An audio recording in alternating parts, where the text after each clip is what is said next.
Olá, está começando o Jornal da CUT, Central Única dos Trabalhadores. Durante a 12ª Cúpula do Mercosul, realizada em Montevidéu no mês de dezembro, a Comissão de Mulheres apresentou uma campanha contra o assédio sexual e pela equidade de gêneros no trabalho. A campanha, que tem a participação da CUT e das demais centrais sindicais do Cone Sul, conta com 2 vídeos na internet chamando a atenção para o tema. Rosane Silva, secretária nacional da Mulher Trabalhadora da CUT, nos fala sobre o assunto. A empresa paga a mulher entre 40% e 45% menos que ao homem. Esse é um entre os tantos aspectos da discriminação de gênero no trabalho. Também somos as primeiras a serem demitidas quando há crise econômica. A ideia da campanha é, de fato, a gente fazer um debate na sociedade brasileira. Dizem que o assédio sexual é invisível porque é difícil conseguir provas que o caracterizem. O assédio, ele ocorre em qualquer ambiente de trabalho. Basta ter uma situação de hierarquia, de dominação de um homem sobre uma mulher, que existe o assédio. E a principal consequência, eu acho, para a vítima, geralmente são as vítimas não denunciarem.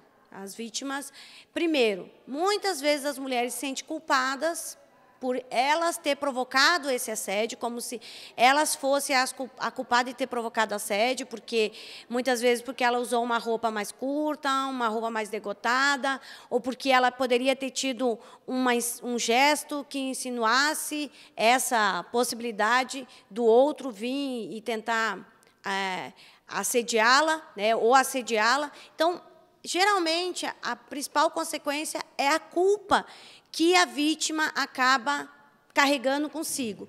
E segundo, é a não denúncia, porque muitas vezes as pessoas não sabem o que de fato caracteriza um assédio sexual, exatamente por essa ideia de que nós é que somos as culpadas, nós é que provocamos. Muitas vezes as mulheres acabam não denunciando porque elas não encaram isso como um assédio e acaba, muitas vezes, sendo algo naturalizado. O seu impacto é devastador para a trabalhadora que o sofre e para sua família.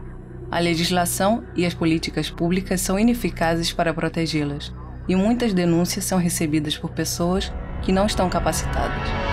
Os sindicatos assessoram e aconselham as trabalhadoras que sofrem essa situação. Trabalhadoras em favor das trabalhadoras.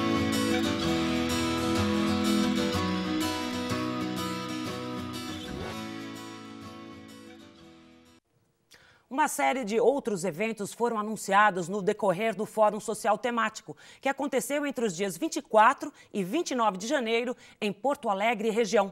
Um deles é o Fórum Palestina Livre, que está previsto para 29 de novembro, também na capital gaúcha. Em 2012, a ocupação do território palestino por Israel completa 45 anos. A CUT é solidária ao povo palestino e condena a política de ocupação israelense do território. Quem nos fala sobre o assunto é João Felício, secretário de Relações Internacionais da CUT. Está previsto a sua realização para o mês de novembro, né? Nós achamos que seria possível fazer no mês de novembro, mas estamos abertos a ouvir outros movimentos. Acho que vai ser um acontecimento espetacular.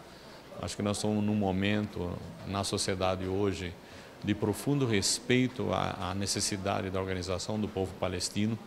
É um absurdo um povo que mora naquela região há milhares de anos não ter o direito de constituir seu país. É uma profunda agressão que existe por parte do governo do Estado de Israel e de algumas grandes potências que tem impedido, devido à sua arrogância e autoritarismo, a constituição do Estado palestino. Portanto, nós vamos fazer este grande evento internacional em Porto Alegre, onde ali nós teremos uma representação altamente expressiva de todos aqueles que defendem a Constituição do Estado palestino, não somente delegados brasileiros, mas delegados que virão da própria Palestina, delegados que virão da África, das Américas, da Europa, etc. O Conselho Curador do FGTS liberou no dia 11 de janeiro uma nova linha de financiamento de 300 milhões de reais para materiais de construção. A Conticom, Confederação Nacional dos Trabalhadores na Indústria da Construção e da Madeira, faz parte do Conselho e vê a decisão como uma vitória da categoria, já que a liberação do recurso está vinculada ao combate à informalidade. O Jornal da CUT foi falar com Cláudio Silva Gomes, presidente da Conticom, que nos deu mais detalhes.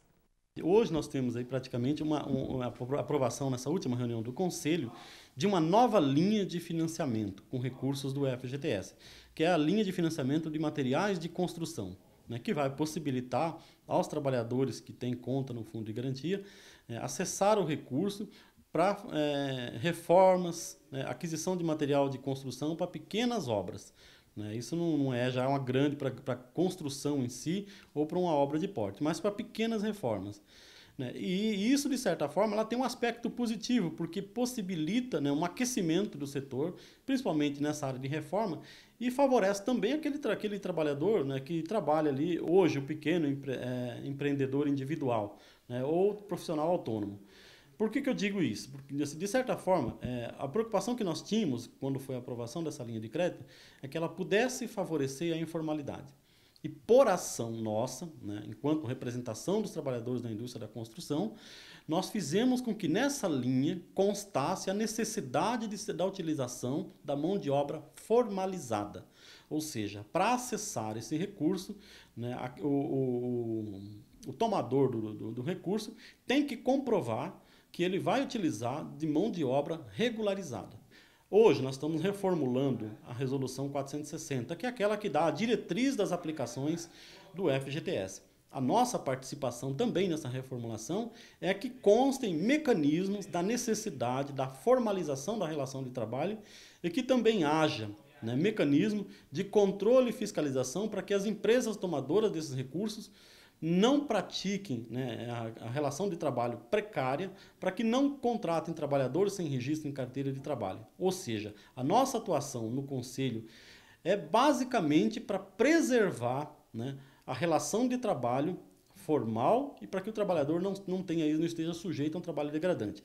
E, é claro, atendendo aquelas premissas do Fundo de Garantia, que é propiciar à população habitação, saneamento, obras de infraestrutura que gerem emprego, e tudo aquilo assim, que são pré-condições para ter acesso aos recursos do Fundo de Garantia.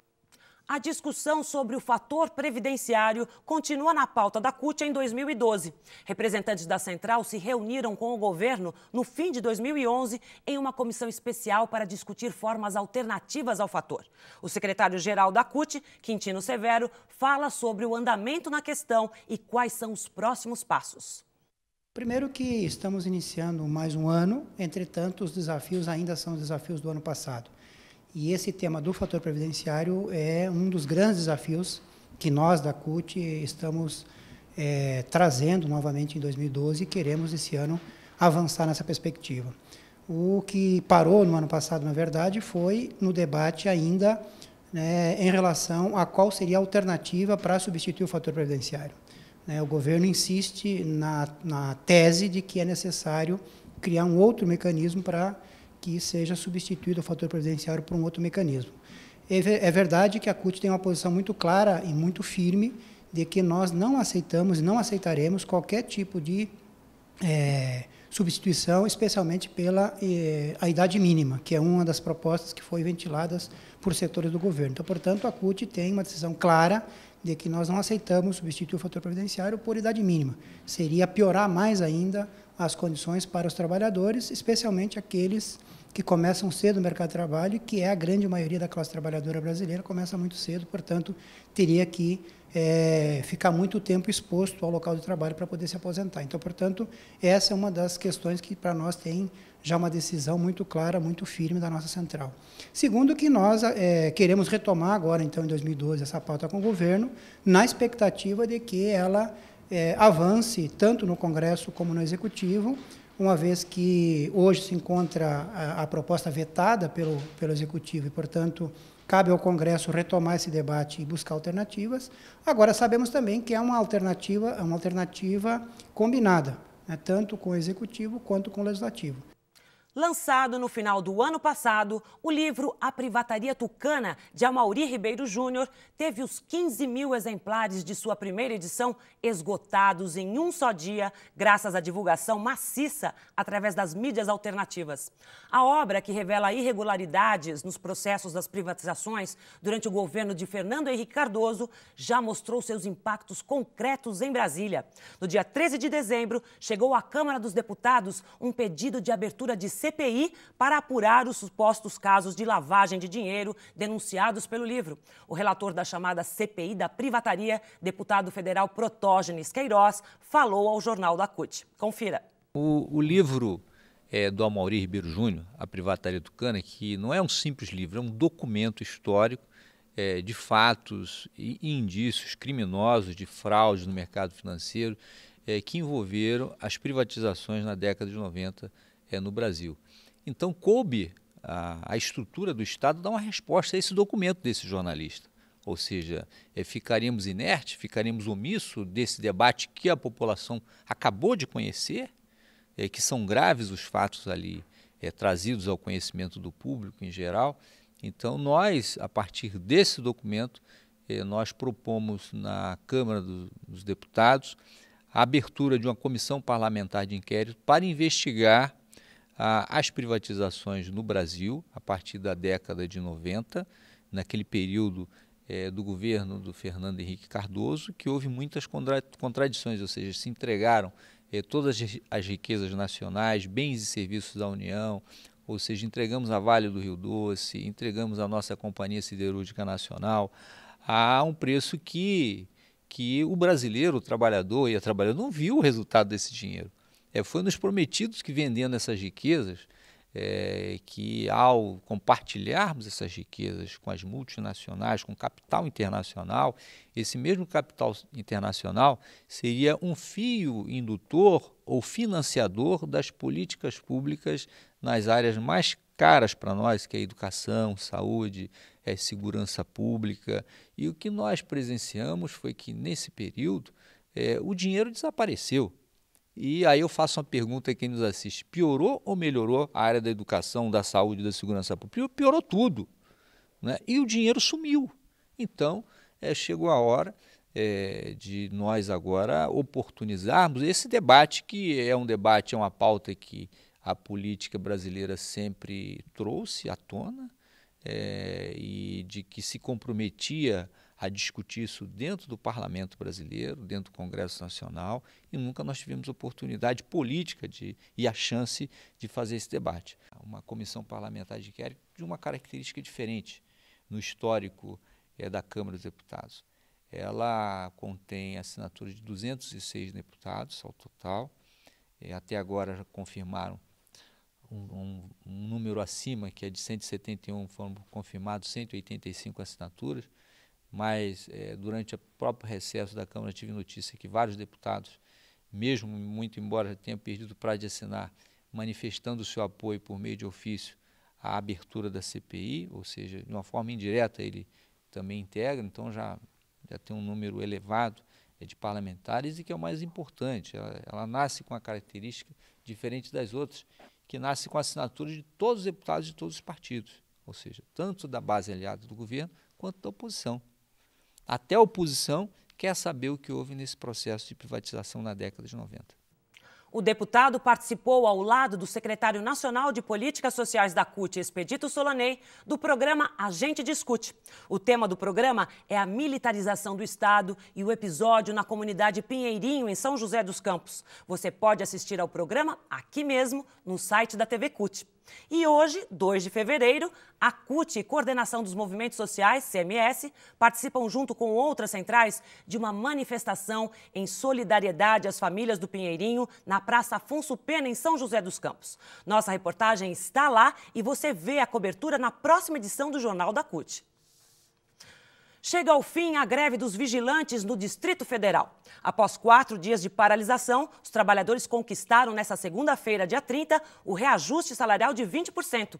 Os vigilantes ainda garantiram um aumento no ticket alimentação, que de R$ 13,50 foi para R$ 17,00, além do abono dos dias parados e a garantia das demais cláusulas do acordo coletivo. O DIEESE e a Fundação SEAD divulgaram na última terça-feira, dia 31, o resultado da pesquisa de emprego e desemprego, PED, referente ao mês de dezembro e ao ano de 2011. As áreas pesquisadas foram as regiões metropolitanas de São Paulo, Distrito Federal, Salvador, Recife, Porto Alegre, Belo Horizonte. O resultado é a queda da taxa média de desemprego para 10,5% em 2011, em relação aos 11,9% de 2010. Em assembleia realizada no dia 30 de janeiro, em São Paulo, Ramatiz Jacino foi eleito presidente do INSPIR, Instituto Sindical Interamericano pela Igualdade Racial. Ramatiz é professor de História e militante político desde 1974, tendo participado de diversas organizações na luta contra o racismo. O Jornal da CUT fica por aqui. Até a nossa próxima edição.